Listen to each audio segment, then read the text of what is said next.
David Pakman Show at davidpakman.com.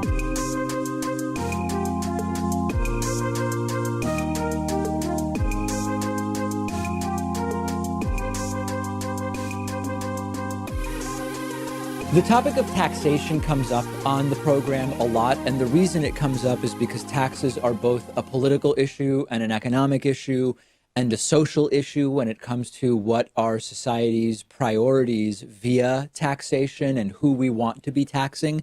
So just as like some examples for you, we've talked about what is the tax rate that maximizes revenue for the government and who should be taxed at what rate in order to obtain the maximum amount of revenue before taxes become a disincentive to productivity. How do certain tax plans impact people on the basis of the amount of money that they make? Have tax cuts and tax increases historically helped the economy or hurt the economy, and how do we measure it? Is it better for the economy to cut or raise taxes on the rich? What about on the poor? What about the middle class, supply side versus demand side? We've talked about all of those things before, and I'm not going to talk about any of those things today, okay? What I'm going to focus in on today is the legal basis for taxation in the United States. Not generally the legal basis for taxation around the world or as a concept, but in the United States. What is the legal basis for taxation? Now, you might wonder, if you're a reasonable person, why the hell are you going to talk about that? Obviously, it's legal for the government to tax people. Well, it might be obvious to you, but there are people to whom it is not obvious. This relates to the group that says taxation is theft, or the government is stealing, or even that taxation is actually illegal. And it's good to know exactly how to respond, because the real conversations we should be having are the ones we've been having on the show that I mentioned 2 minutes ago. But to get to that point, you need to get past the objections that some people have, which are that taxes are just straight up illegal. So first of all, I can't refute every version of the there's no law that says you have to pay taxes argument, because there are dozens and dozens of versions of that argument, but I'm going to lay out a general framework for you that will at least give you a starting point to talk to people when they make these assertions. So we'll start with the legal portion, then we'll talk about the ideological portion, which is more the idea of taxes being theft. The general right to collect taxes is in the Constitution. Specifically, it's in the 16th Amendment of the Bill of Rights. And it says, quote, "The Congress shall have power to lay and collect taxes on incomes from whatever source derived, without apportionment among the several states, and without regard to any census or enumeration." The key word there is incomes. What counts as taxable incomes? Well, for information on that, we go to the United States Code of Law 26, subsection 63, which says that taxable income is simply gross income minus allowed deductions. Tax law enumerates what deductions are available to people. This includes stuff like the mortgage interest deduction or loss carryovers, all of these different things that we talk about on a year-to-year basis, and that's how your income is defined. So that gets us to, you must pay taxes, all right? That is in the Constitution, and that's in the United States Code of Law. But some people will argue, where does the law say that you have to file a tax return every year? What about that element? Well, we also go to the United States Code of Law for that, United States Code 26, subsection 6012, which requires the filing of tax returns by every individual who has gross income for the year, and there are dozens and dozens of legal cases that have upheld this. So now I know that this is so general that there will be anti-tax people who will write to me and they'll say, David, you know, what you're ignoring when you tell us about this are the technicalities or the semantics or particular wordings that they assert prove taxation is illegal. But the bottom line is, as a general framework, when people say there's no law that says the government can collect taxes, the 16th Amendment plus the United States Code of Law plus dozens of cases worth of legal precedent lay it out very, very clearly. Constitutional law scholars pay their taxes because they know that it's legal. Accountants pay their taxes because they know that they have to. Economists pay their taxes. Taxation is legal.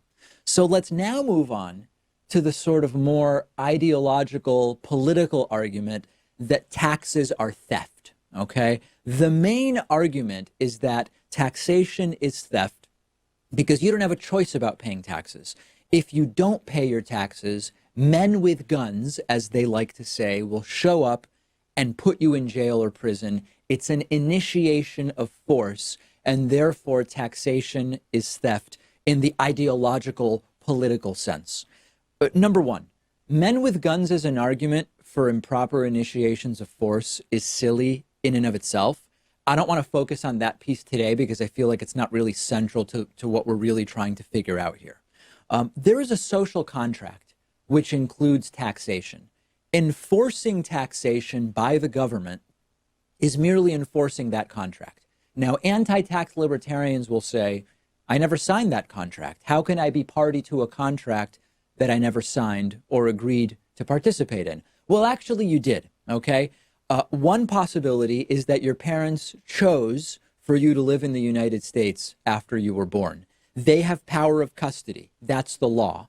And you, therefore, are part of the social contract that is the United States of America because of the decision your parents made when they had custody of you. And you can leave at any time if you can find another country that will have you. That relates to the law of other countries, not to the United States.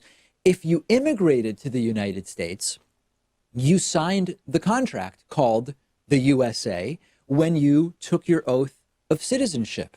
You swore to uphold our laws, which include taxation, as described in the Constitution's 16th Amendment and the United States Code of Law.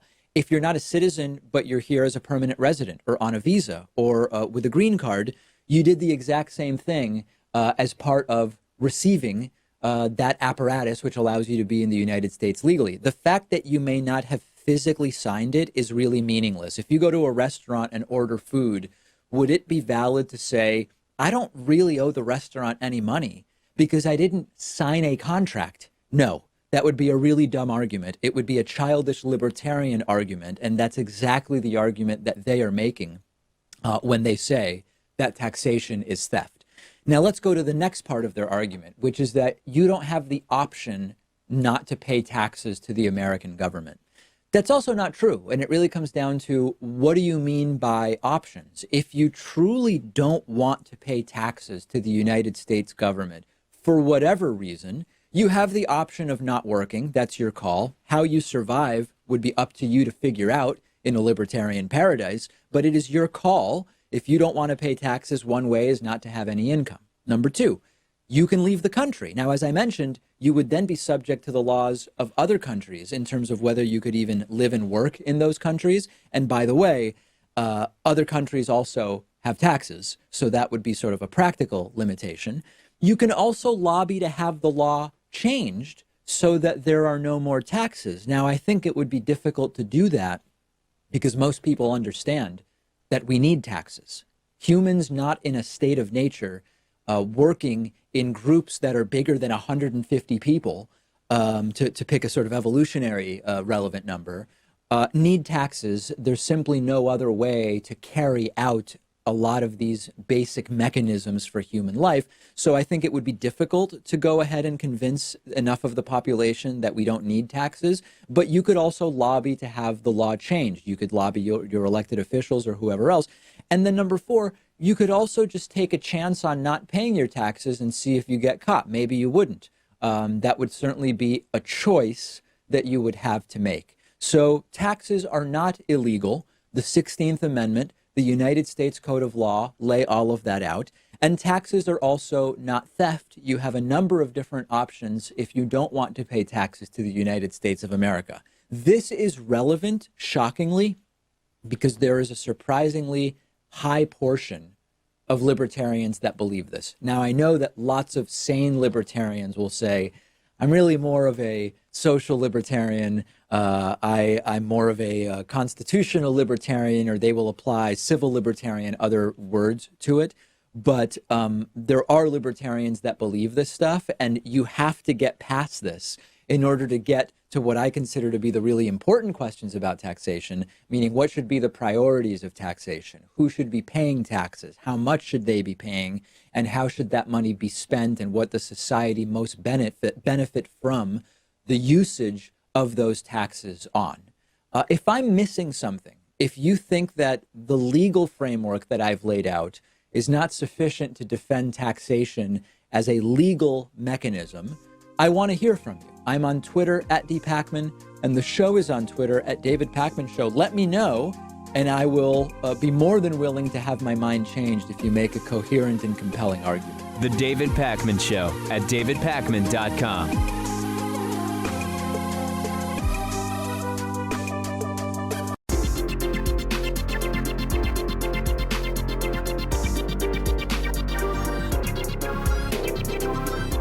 The David Pakman Show at davidpakman.com.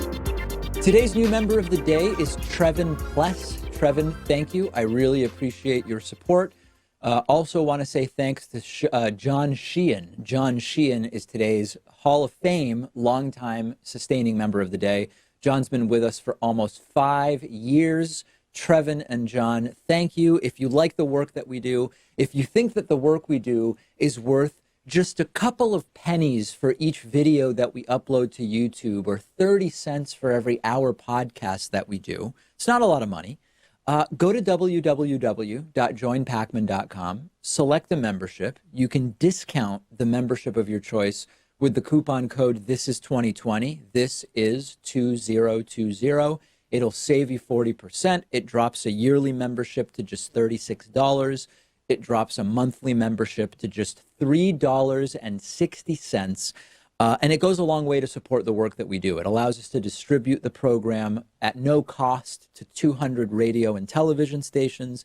It allows us to make the program available on a dozen or so platforms at this point, free of charge to everybody who wants it.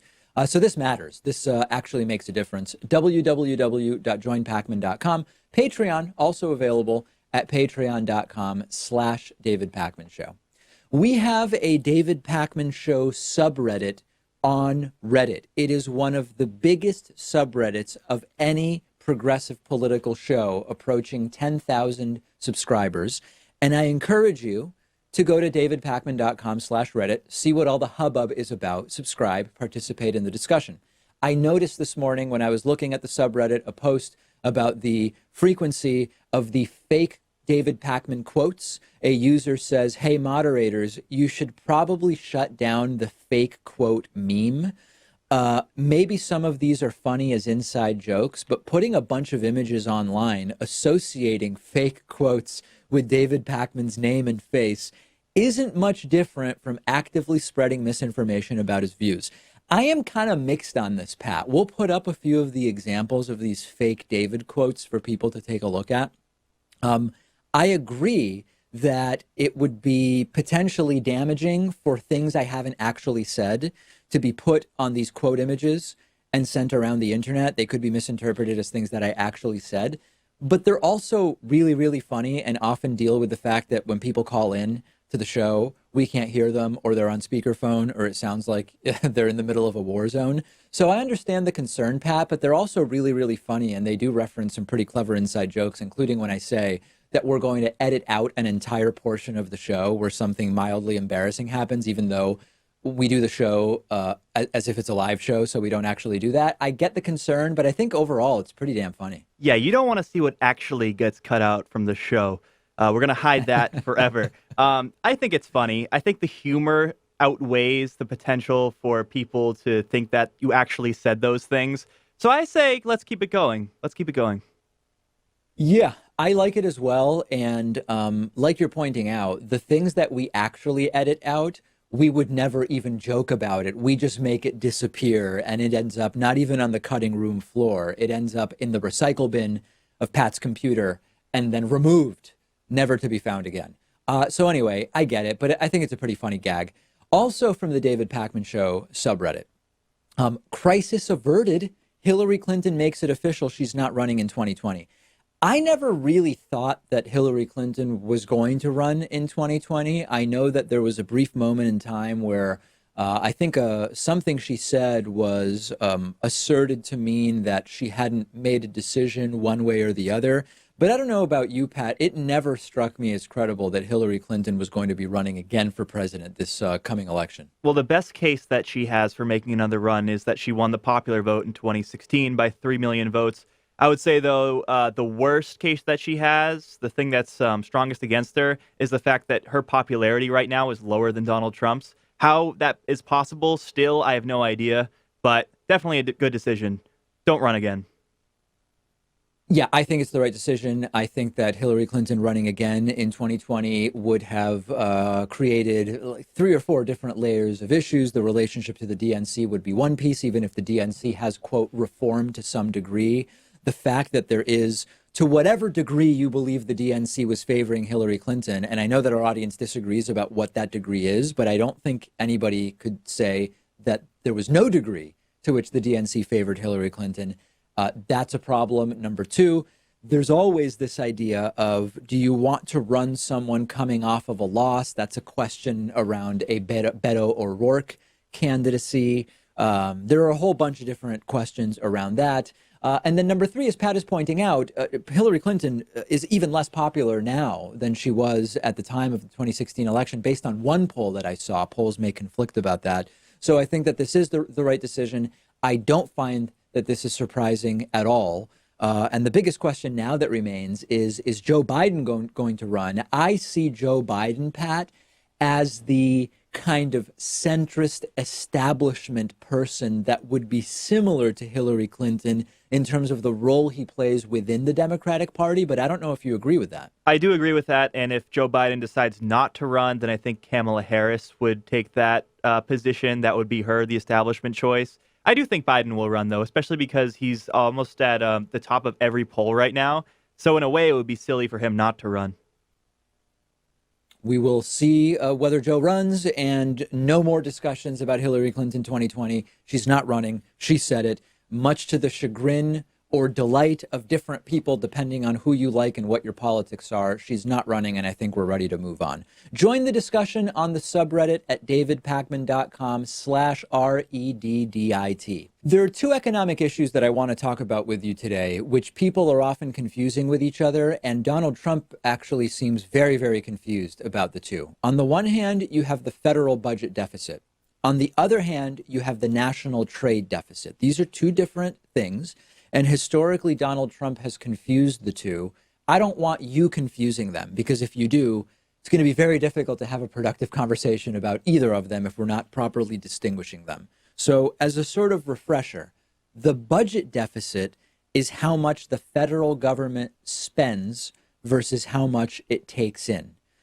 If the government spends more than it takes in, that's a deficit. If the government spends less than it takes in, that's called a surplus. On policy, Donald Trump promised that he was going to slash the budget deficit because of all the growth and winning and all of that stuff.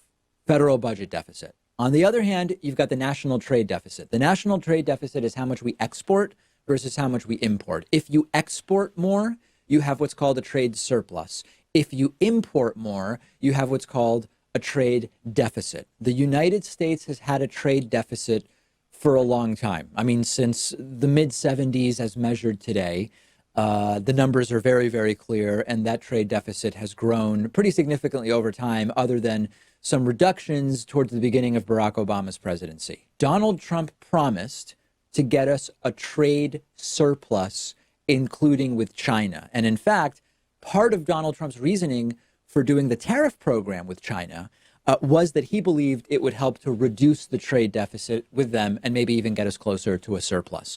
So let's talk about both of these issues. Federal budget deficit, national trade deficit, based on new numbers that we now have, which are an absolute and total disaster based on what Donald Trump promised and based on what the American right wing claims to want. First, let's talk about the budget deficit. The budget deficit has grown 77% in the first 4 months of fiscal year 2019, compared to a period a year ago, which was already bigger in 2018 than in 2017. A year ago, the first 4 months had a deficit of $176 billion. In the first 4 months of fiscal year 2019, that has grown from 176 billion to $310 billion of deficit. Why has this happened? I've mentioned this before. Tax cuts for the rich combined with spending increases, building on already existing deficits, just makes the deficit bigger rather than smaller. Now, if you want to argue with me that, hey, David, the deficit doesn't matter, or the deficit only sometimes matters depending on why we are deficit spending, I'm actually with you. That's a great discussion to have. It's a discussion that I wish Republicans were having, honestly, since decades ago when they became focused on the deficit and became deficit hawks. But that's not what Trump thinks, and it's not what Republicans believe. They are hypocrites. Trump made promises. The promise was to cut the deficit, and the opposite has happened. It has absolutely exploded. Now, you could also make the argument that the raw numbers, like the total number of deficit dollars, isn't important because if the country keeps growing and the economy keeps growing, you have to adjust the deficit to account for that as a percentage of the GDP. But the GDP adjusted deficits are still deficits, and Trump promised a surplus, so the guy's still a hypocrite and a liar. That's the budget deficit, okay? Let's now go to the trade deficit. We have 2018 trade deficit numbers, and they're the highest ever. $891 billion in merchandise trade deficit and $621 billion in services trade deficit. Adjusting that for inflation and economic growth, that is a new record trade deficit. I was thinking, finally, Donald Trump can claim to have a bigger one than Barack Obama and be telling the truth. Usually when he says that, it's actually a lie. The trade deficit. We knew that when he was tariffing China, it wasn't going to reduce the trade deficit. It was actually going to increase it, and it did. We knew that when he was talking about the renegotiations of NAFTA and other trade agreements, that the entire way Trump was conceiving of it, or more accurately said, misconceiving of it, was not going to reduce the trade deficit. It was going to increase it, and that's exactly what we are seeing. So when we talk about this, Pat, I'm trying to be clear, and I hope I'm being clear. I hope I'm succeeding at being clear that there are really important conversations to have about whether budget deficits are good or bad, or whether it depends. There are conversations to be had about, is it even realistic for the American economy as structured to have a trade surplus right now? Or do we just need to accept that we're going to have a trade deficit and that that's okay? That's all reasonable. That's not what I'm talking about here. What I'm talking about here is the completely unrealistic promises made by Donald Trump, which he has failed to keep. And if Trump had done nothing, these numbers would be a lot better. And I think it just has to do with the fact that priorities have shifted. Republicans claimed that they were all for lowering the deficit in the past. And it sounds like now they're more interested in passing tax cuts. They're more interested in raising military spending. So their priorities have shifted. And when it comes to the trade deficit, I think Trump prioritizes looking strong and alpha and renegotiating trade deals over lowering the trade deficit. If he changed his priorities, maybe these numbers would shift. I would actually argue that it's not that their priorities have actually shifted. It's that when they claim their priority is reducing the deficit, it's just not genuine. I think that their priorities have actually stayed the same, and it's that they lie when they say we absolutely must reduce the deficit. As far as the public perception of this, you've got the deficit trolls who claim to actually want to prioritize reducing the deficit when it's a Democrat in the White House, and then all of a sudden they don't care when it's a Republican. On the trade deficit, I don't think that if you ask the average, not even just Republican, I think if you ask the average voter, are we better off with a trade deficit or a trade surplus, and why? I think 3 to 5% of Americans could actually answer that. And so it's a political issue that Trump has successfully used to convince people he knows what he's talking about. But most people don't even understand why it matters. And when that's the case, when they don't even have a false notion, like with the federal budget deficit, a lot of voters have a notion, albeit a false one, about why it matters and why they think we need to reduce the deficit. With the trade deficit, I genuinely think they have no idea. And that's how you end up with this sort of weaponization of ignorance and talking points from a candidate that even himself doesn't understand what's going on. And unfortunately, it works. It works on the American public. And trade was one of these issues that Trump actually, in the pre-election period, appealed to his base with and to the Republican base with. The numbers, though, absolute record huge deficits, trade deficit and federal budget deficit. Will there be any consequences for Trump on that basis? As usual, probably not. Make sure to follow me on Instagram at david.pakman. A lot of funny stuff posted there. I invite you to follow me and I'll keep posting funny stuff. The David Pakman Show at davidpakman.com.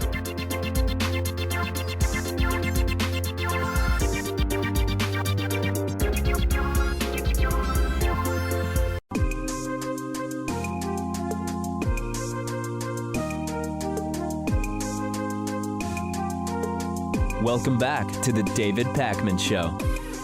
It's great to welcome to the program today Daniel Immerwahr, who is teaching history at Northwestern University, also is the author of the recent book, How to Hide an Empire, A History of the Greater United States.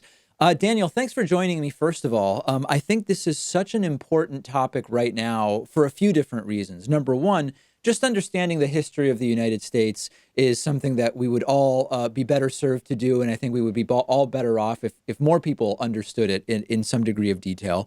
But specifically when it comes to empire and the misconceptions that many people have about the history of American empire, and also some of the confusions between empire and colonialism, I think that it's a particularly important topic now.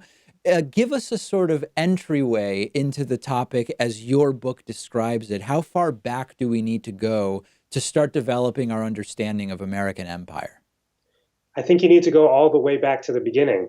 From the day that the country receives its independence from Great Britain, from the day that that treaty is ratified, the United States, despite its name, the United States of America, isn't just a union of states. It's a union of states and territories. That's what it is on day one. That's what it is today. And that's what it's been on every intervening day. More to the point, the official name of the country is the United States of America. But for most of the country's history, it also hasn't been limited to North America. Since 1857, the country's borders have extended into the Caribbean and into the Pacific. So I think if you really want to understand U.S. history, you need to understand the full scope of the United States. And you need to understand that that means not just looking at the states, not just looking at the contiguous blob, but looking at the U.S. empire. Yeah, so let's start maybe a little bit with the islands in the Pacific and the Caribbean, and interestingly, the role that guano or bird poop plays in all of this. And if people of my generation, I think, hear the word guano and they think of Jim Carrey and they think of one of those Ace Ventura movies where that was the first time I was exposed to guano when I was like 9 years old or something like that. But this is actually not just a joke from a Jim Carrey movie. This is actually connected to a lot of really important historical issues for the United States in the Caribbean and in the Pacific. How does that work? What's the role of guano? Yeah, so let's talk about what guano is. Guano is either bat or bird feces that's used as fertilizer. And in the 19th century, as farms in the United States were experiencing what farmers then called soil exhaustion, losing a lot of nutrients as they transitioned to industrial agriculture, but didn't yet have the chemical fertilizers that we have, they found that they were encountering decreasing yields in such a way that it was a major looming economic crisis. The one thing that worked really well, was guano, and particularly bird droppings from sea islands. So you have to imagine these islands sort of surrounded by large bodies of water, small islands, and birds congregate on them. And then, over the years, over the centuries, the bird droppings concentrated on these small islands accumulate, pile high into the sun, bake in the sun. This works best on islands where there's very little rain. And, sort of the very rock of the island itself is calcified bird droppings. That stuff is tremendous for farms. And there's a sort of land rush in the 19th century for the United States to claim as many uninhabited guano islands as it can. So over the course of the second half of the 19th century, and this is its first form of overseas expansion, the United States claims nearly 100 guano islands in the Pacific and in the Caribbean. So now there's a very particular political divide on the concept of American empire. And a lot of that divide splits pretty cleanly depending on where one sort of is on the political spectrum. In thinking back to the guano era, so to speak, and the time where we were seeing westward expansion within the what is now the contiguous 48 states in the 19th century, the expansion was starting into the Caribbean and Pacific Islands. Was there an equivalent political split amongst the population in terms of who supported this island expansion and who did not? Or were political circumstances different such that that debate wasn't really taking place? No, there really was a debate. Throughout the 19th century, as the United States' borders expanded westward, even before it started to expand overseas, expansion was contentious. And generally, the two poles of contention, not the only ones, but the main ones, were between expansionists who wanted to see the borders of the United States grow and who wanted to claim new lands for the country, and racists who were concerned about incorporating too many people who were perceived as non-white into the Union.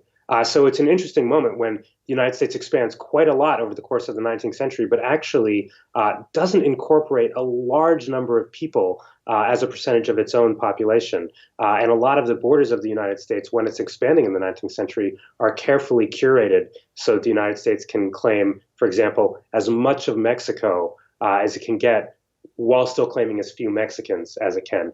And this comes up in the debate about the Guano Islands. One thing that gets that Guano Islands Act through Congress is the proviso that any Guano Islands that are claimed to the United States have to be uninhabited. So this can be land that can be added to the United States and new locations that will be part of the United States, but they won't bring new peoples into the Union. So the idea of the peoples into the Union is interesting because one of the things that I would argue, and you might agree, you might disagree, has sort of changed in the conversation about American empire since the 1800s that you and I have been talking about so far, is that I think today one of the most sort of important elements of American empire is sociocultural empire, the idea of music, movies, television, literature. When I go and visit, I was born in Argentina. When I go visit my family in Argentina, there's an awareness of that spread of American empire that is not reciprocal in the United States from most other countries. What is your sense of the importance of that today? Is it a form of empire? And when did this sort of start to shift, would you say? Yeah, so there's a debate now about whether it's proper to characterize the United States as an empire. And there are a lot of aspects that you could note if you wanted to make that argument. One is the extent of U.S. culture and the way that that's non-reciprocal, that if you're in Argentina, you end up knowing a lot more about U.S. music than if you're in the United States and you're thinking about Argentinian music. It's also in terms of the U.S.'s military involvement in dozens of countries, at any one time around the world. The polite term for this, or the positive term for this, would be influence, leadership. A critical or negative term, often used as a pejorative, would be empire. My argument is a little different. It's not about whether the United States is behaving badly, is imposing itself on other countries.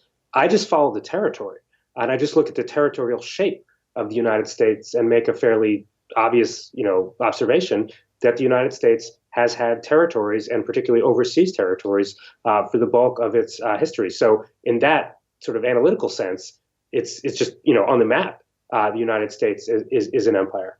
And I think that's important to note because the territorial extent of the United States has often been important into supporting the other kinds of influence or power extension or empire that the United States has been able to exert in the world, particularly in the last 50 or 60 years. Yeah, I think the debate is interesting even within the sort of space on the left that I occupy and my program occupies, because I think that you can, first of all, it's perfectly fair to make a critique in terms of what ought or should be American foreign policy, and that's a great conversation to have. But I do think some of the areas of sort of question in terms of modern empire would be, you often hear about the military presence of the United States around the world. It's a very important thing. But I do think we have to consider in that for the most part, the U.S. is in places where we're invited to be. And a lot of it is also connected to shared defense agreements that may be in place. So when I think about this as a progressive, I still do think it's important to pay attention to, are we imposing our political and cultural system in places where the military is, for example? And I think that there's sort of more to it than just how far does the reach of the military exist. I don't know where you would fall on that. No, I think that's right. My sense is that since World War II, the United States has sought to pursue a different strategy for exerting itself in the world. It's tended to try to distance itself from colonial empire. That doesn't mean that the United States no longer has territories. It does, and millions of people live in them. But nevertheless, the United States has declined to take large populated colonies at times when it could have. It fought the Vietnam War, and at no point did it try to annex Vietnam or earlier Korea or later Iraq. Nevertheless, the United States has instead tried to sort of claim what I call a pointillist empire, lots of little dots that are particularly designed to allow the United States to, with invitation, move its forces, do all kinds of things that it needs to do without ensconcing large populations. So I think there's a real difference to the kind of projection of power and the sort of territorial footprint of the United States today and the sort of large-scale territorial empire of, say, the British in the 19th century, or even the United States in the early 20th century. Yeah, well, I was going to ask about that next, and you're alluding to some of the differences already. I mean, I know this has shifted over time in ways we've described already with regard to American influence and empire around the world, but are there any larger systemic or structural differences in general that you would point to when we think about the history of American empire versus, for example, British, French, or Spanish? Yeah, I think the current day U.S. territorial empire, the big difference is its aversion to sort of engrossing large colonized populations. The British were quite proud of the hundreds of millions of colonial subjects over whom they ruled, and that was part of it. The British had a holiday called Empire Day, celebrating this, and school children would sort of gaze, reverently at the map and dress in national costume of people from all the colonies.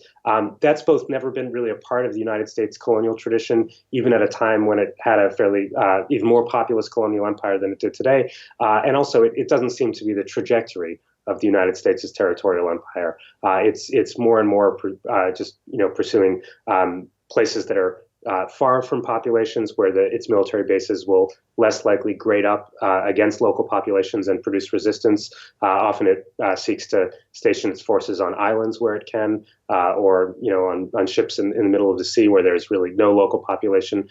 So I think that's a huge difference between how territorial empire is practiced today and how it used to be practiced in the 19th century. And does the same or a similar analysis apply to Spain and France? Yeah, I think that's right. Yeah, I think the big shift is not the sort of flavor of imperialist. The big shift is the shift away from large colonial empires. And that's a pattern in which the United States was a participant, never as large as Britain, but actually by the end of World War II, it was the fourth largest empire by population on the planet. But then after World War II, you see a shift led by the United States toward what I call a pointillist empire.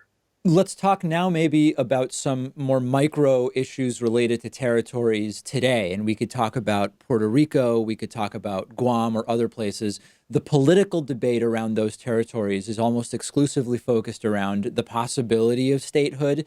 And typically there's a sort of partisan interpretation that a lot of these places are more than likely to become left-leaning or what we would call democratic with regard to electoral politics. And thus there's this assumption that Democrats would be more likely to favor statehood for some of these territories. Republicans would be more likely to oppose it. Number one, is that actually an important consideration when we evaluate what should happen with these territories? And number two, what do you think are the sort of primary issues today related to these territories around the world? Yeah, I don't think that the predicted political leanings of territories where they could become states should be the determining issue. Mm-hmm. That just turns the question of status it just turns the territories into pawns in a mainland political game. And I think that, for me, the history of U.S. empire has really just driven home how awful and sometimes lethal it can be to regard the territories as, only insofar as how they serve the interests of mainlanders. The status question is really complicated because it's not just a question about rights, it's also a question about identity.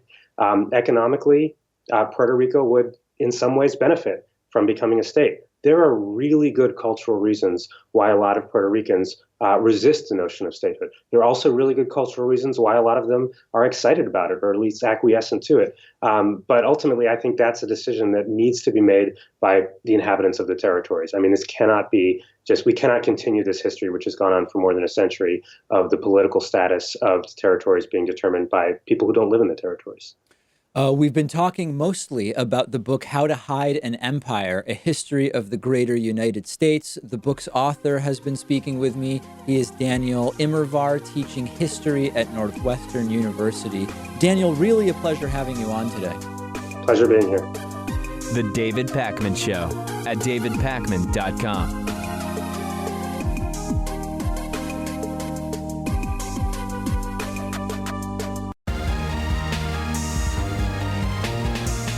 The David Pakman Show at davidpakman.com. The Democratic National Committee is not going to allow Fox News to moderate a debate in the Democratic primary for the 2020 presidential nomination. And the reasons why basically are focused on the ties between the Trump administration and the Republican Party and Fox News. Fox News has sort of unofficially been the propaganda arm of the Republican Party for a really long time. But earlier this week, we had this amazing piece from Jane Mayer in her investigation, which exposed more of the full extent of the connections between the Trump administration and Fox News Channel. For example, we now know that Fox News had the Stormy Daniels, Donald Trump illegal hush money payment story before Donald Trump's election, and they chose to kill that story allegedly for political reasons. We know about the crossover between Fox News personalities and contributors and Donald Trump staffers. We know about the restrictions placed on Fox News anchors about what they're allowed to say about Donald Trump. And Fox put out a statement that's pretty clever by throwing Chris Wallace's name into it, saying, why won't Chris Wallace be allowed? Chris Wallace is someone who should be allowed to ask people questions, and it would be valuable. He's one of two people who sometimes make sense on the channel, and I'll talk about the meaning of that.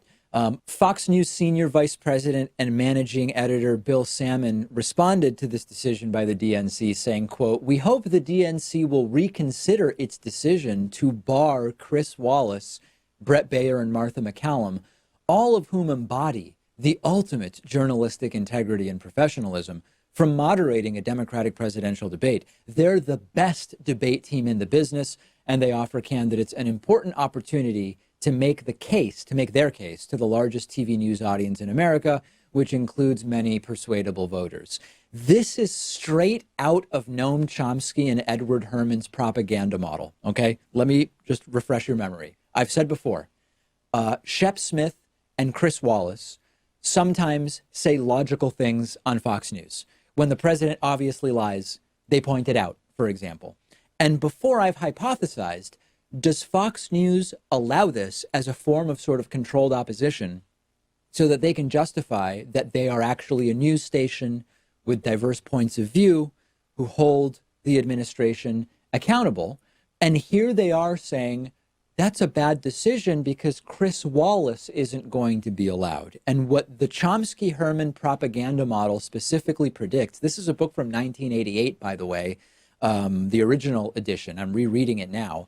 The propaganda model predicts that you would see some degree of disagreement and dissent allowed within corporate media outlets, even if it is a departure from their overall editorial perspective, specifically as a pretext to be able to claim that they're objective and that there's a diversity of opinions, but it's really very calibrated opposition and dissent. So I'll give you an example. Shep Smith is allowed on Fox News to point out when the president has told an obvious lie, but you don't have anyone on Fox News that questions the systems of power that allowed such media consolidation to take place and have allowed the relationships that now exist between government and media to grow to the degree that they have. You just get Chris Wallace, who doesn't let John Bolton get away with an obvious lie, for example, or Shep Smith that points out there is no actual crisis at the border. And then Fox News is able to say, why would you bar someone like Chris Wallace, who's so good and objective and fair, from moderating a democratic debate? Exactly what the propaganda model would predict. And I also want to mention, there's a lot of misreporting about what this story is about. There are some reports that are saying Fox is banned from broadcasting debates. That's not really what's at issue here. The primary debates are often on one network. They are not like the general election debates, although it really depends on how they're structured. What we're talking about here is Fox News getting a debate to moderate in the Democratic primary. And I think that this actually makes a lot of sense. I think it's a waste of time for Democrats to try to connect with the Fox News audience specifically. If you are a voter and you're seriously considering voting in the Democratic primary, and you're trying to get information about the candidates, you're not going to suffer a significant disadvantage because you can't go to Fox News for a Democratic primary. And one criticism I've read is the reason the DNC is doing this is because they don't want to take tough questions from Fox News debate moderators. That doesn't make any sense. It's all Democrats, right? It's not like Fox News is going to bring on a Democrat and a Republican and give tougher questions or stricter treatment to the Democrat. We're talking about Democratic primary debates. The questions in total could either hurt or help candidates sort of equally, but the idea of targeting in that way, I don't think is actually the concern. But consider what it is the DNC is supposed to be doing. The DNC is not supposed to be helping one particular candidate over others in the way that many allege that they did with Hillary Clinton over Bernie Sanders in 2016. The role of the DNC is to help Democratic voters decide who they want to run against Donald Trump and to do everything they can to defeat Donald Trump in 2020. How does a debate on Fox News help them do that, Pat? So I think that this is the right decision. I don't think that it is an issue of censorship. It's certainly not an issue of free speech. Not every network or channel is going to even get a Democratic primary debate, and it's the decision I would have made if I was the DNC. Well, just to step back for a moment, is it possible that some of these Democratic candidates could potentially convince some members of the Fox News audience if they frame the issues in the right way?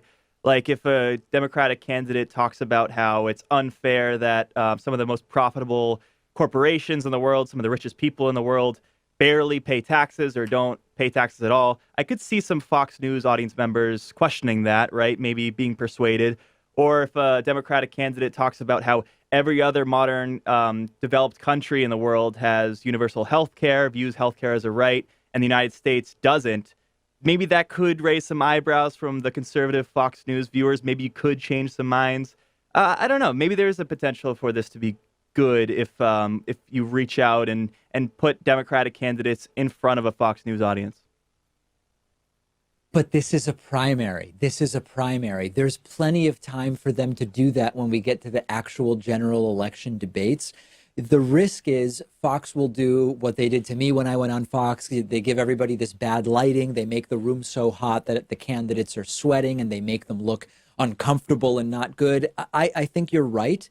And that's why Fox should televise the general election debates, and then the Democratic candidate can make their case in front of the Fox News audience.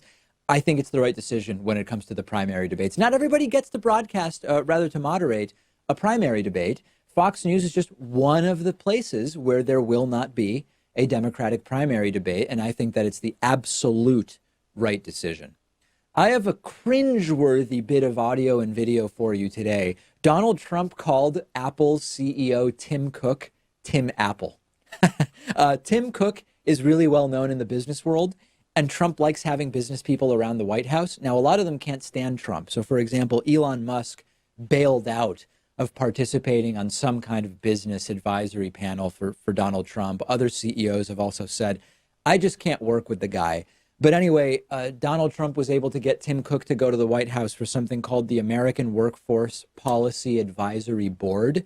And he called him Tim Apple. And I'm going to play the video for you twice in a moment. The first time I saw the video, I thought maybe I heard it wrong, or maybe Donald Trump stuttered, or anything other than Trump called the guy Tim Apple. But he did. He called him Tim Apple, and the look on Tim Cook's face sort of says it all. You will also notice that Ivanka also seems to kind of like slightly perk up, who is, for whatever reason, there as usual. I don't know why she's there. Jared Kushner's there, unelected and not confirmed by the Senate advisors. But okay, they are there. Here is Donald Trump referring to Tim Cook as Tim Apple. Into our country. We appreciate it very much, Tim Apple. But into our country, we appreciate it very much, Tim Apple. But this is just the best. And hilariously, this has happened before. Once Donald Trump had some kind of event with Lockheed Martin's CEO, Marilyn Hewson, and he referred to her as Marilyn Lockheed. Check it out. we have some of our great business leaders and leaders, period, right behind me. I may ask Marilyn Lockheed, the leading woman's business executive in this country, according to many. This is just the best. Of course, she's the leading business executive, women's business executive in the country, according to many more people who actually know her real name rather than Marilyn Lockheed. Is it possible that Trump thinks, since his businesses are all called Trump whatever, that every business is named after the person that's running the business or something like that? There's a report that Bill Microsoft is now refusing to even meet with the president after this incident, and Mark Facebookberg is going to have to face really tough questions from Trump at the White House very, very soon. I read something that's kind of an interesting take on this, which is that this is a either conscious or unconscious sort of psychological domination game that Donald Trump is playing, that it is a way of showing that he doesn't even need to call people by the right name, that to him, they are simply the CEO of the company. You're basically Tim Apple. You're just Tim, the CEO of Apple. You're Marilyn Lockheed, as he said. It doesn't matter what your actual last name is. You're just Marilyn, the CEO of Lockheed Martin. It's an interesting take, but I think the more realistic scenario is that this is part of the cognitive decline that so many people have been observing in Donald Trump, and which we will be following up on with a psychiatrist, Dr. John Gartner, very soon. Sooner than before you know it, John Gartner will be back on the program. We have a voicemail number. That number is 2192-DAVID-P. Very interesting voicemail about the criminal justice system that came in. Take a listen to this one. Hi, David. My name is Lindsay. I live in Tampa, Florida. I was listening to your interview and was just kind of wondering what the effects on the criminal justice system would be if all of those low-level offenders pled not guilty.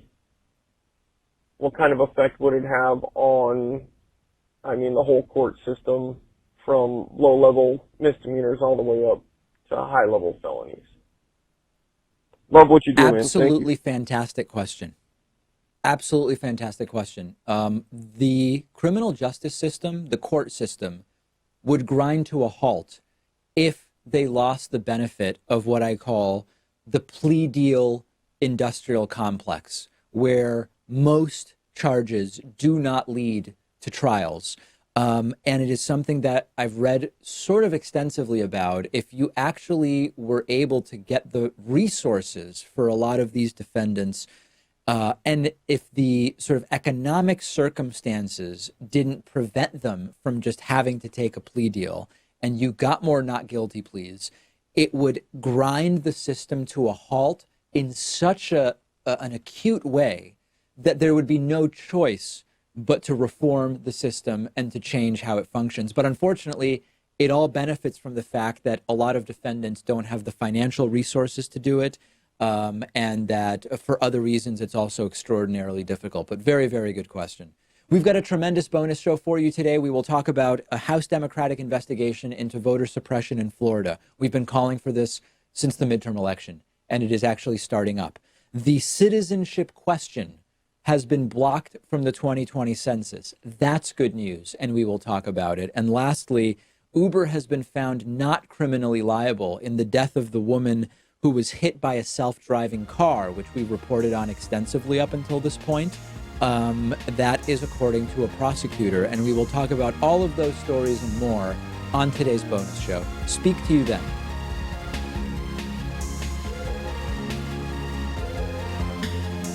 The David Pakman Show at davidpakman.com.